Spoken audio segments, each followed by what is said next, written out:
How to ruin a business. I'm Arthur Petropoulos, the managing partner here at Hillview Partners. We're a middle market, lower middle market, capital, and M&A advisory firm helping companies sell themselves, helping companies find capital and financing.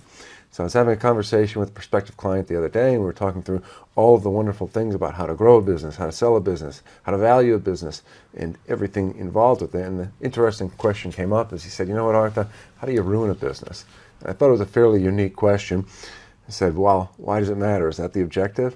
And he said, no, but, and it kind of goes back to the Charlie Munger thought of inversion. I think Einstein said the same thing. He said, tell me where I'm going to die so that I don't go there. Right? And so the idea with business is that if you really know the things that can torch a business, then you will obviously always have that front of mind in avoiding it in any of the activities in running it. So to that effect, put some thought and said, if we really wanted to ruin a business, what are the 5 things you would do? And implicitly from this, there's a value in really seeing what the landmines are that need to be avoided to have a successful business. So number 1, don't track things. How do sales happen? Random. How do we fulfill clients? Random. Are clients happy? Who knows? They keep buying. That's a sure shot way to deteriorate or erode the goodwill of a business over maybe not even a long enough period of time. 2, don't respond to people.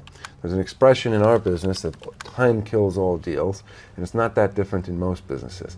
If there is an interest of a client to do a thing, whether it's buy a product, buy a service, there's probably some level of desire, objective pain that has a temporal element to it, where they would like to do the thing now or in the future or whatever's communicated. If you take long enough to respond, to do the thing, and within the process to respond at each step along the way, that is a sure shot way to infuriate a client and to ruin a business. Number 3, don't make decisions. The can always be kicked. You can always think about it tomorrow. People are going to find their way. The decision will kind of fall into place and magically fall from the sky. Obviously being sarcastic here, it does not. You will never have absolute certainty, at least I can say from our experience. There's never 100% certainty in any decision, and therefore the value of leadership is getting to 80, 90% certainty and making the decision. And so if you really want to ruin a business, please don't make any decisions. And number 4, don't manage the money. If money comes in, if you're spending it, hey, if there's some left, just leave it there and it'll figure itself out. Again, certain way to ruin a business. You can make a lot of sales selling $10 bills for $8. If you did it enough and you had good payment terms, maybe you'd have cash for a little while. But over time, you will lose money. There was an old cartoon that people had in offices, I remember back in New York, where it'd say, hey boss, we lose $1 on every widget. And the boss said, don't worry, we'll make it up in volume. If you don't know where the money is coming from, if you don't know how you're spending the money, and if you don't have your real finger on the pulse as to how we are managing capital and are we creating profit and at what rate, rest assured over some period of time there will be some disruption and the business will be ruined. I'd say number 5 is if you really want to ruin a business, assume that all good things will last forever. Or conversely, if you want to ruin a business, don't realize that everything in this world requires rent to be paid every day, things to be done every day, irrespective, agnostic of anything you've ever accomplished in this world. The tasks, the duties, the responsibilities within a business. I suppose you could extrapolate this to life in general, but we won't put on our Dostoevsky hat today. But within business, we can at least say for certain that all good things must be done every single day, and the moment you stop doing them is the moment the business starts to deteriorate. And so if it's good sales, if it's good follow-up, if it's good execution, if it's product development, whatever the good things about the business are, that rent needs to be paid every day, and no one's ever going to care if you said, well, last year was a wonderful year, and 5 years ago we did all this business. The world, for better or worse, does not care. It's that Ayn Rand Atlas Shrugged.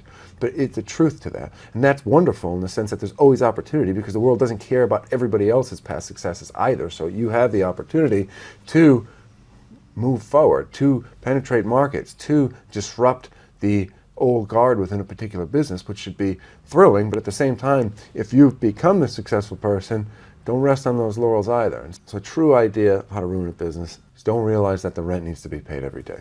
And so, to recap, 5 key ways to ruin a business, and thereby things you should avoid. 1, don't track things. 2, don't respond to people. 3, don't make decisions. 4, don't manage the money. And 5, don't realize that all good things require the rent to be paid every day. So let's go through the inverse of these things to clearly say what are the things you should do. Track everything you can. What you can measure, you can improve. Respond to people. Even if your response is, I need some more time for us to get you a better answer, let them know that. People want guidance. They don't need certainty, they need guidance. 3, make decisions. Make the hard decisions. Make the decisions that you do not have 100% certainty about, because there are very few decisions that you will have 100% certainty about. Don't gamble. Don't just spin the wheel and figure it out, but make the decision when you've reached a point that no further information will give you any more incremental certainty in making it. 4, next, manage the money. Always know what's coming in. Always know what's going out. A lot of people don't have an earning problem, they have a spending problem. And the truth is very similar in business at times. It needs to be watched closely. Lastly, the rent needs to be paid every day. There's duty, responsibility for all good things in life, and none of it's going to last forever unless you get up and you dig the holes, you chop the wood, you make the coffee, as the old Dunkin' Donuts commercials. Whatever needs to be done, get it done. And again, I'll leave on one note. When we say things need to get done, get it done, it doesn't mean get it done when it feels wonderful to do it. It doesn't mean get it done when everybody's telling you you're a rock star and you're the smartest person in the world. It means get it done when it needs to get done. Agnostic of how you feel, agnostic of what anybody else thinks, just get the things done, pay the rent. And so, that's a thought for today. Hope the week continues to go well for everyone. Keep pushing forward. God bless. See you next time.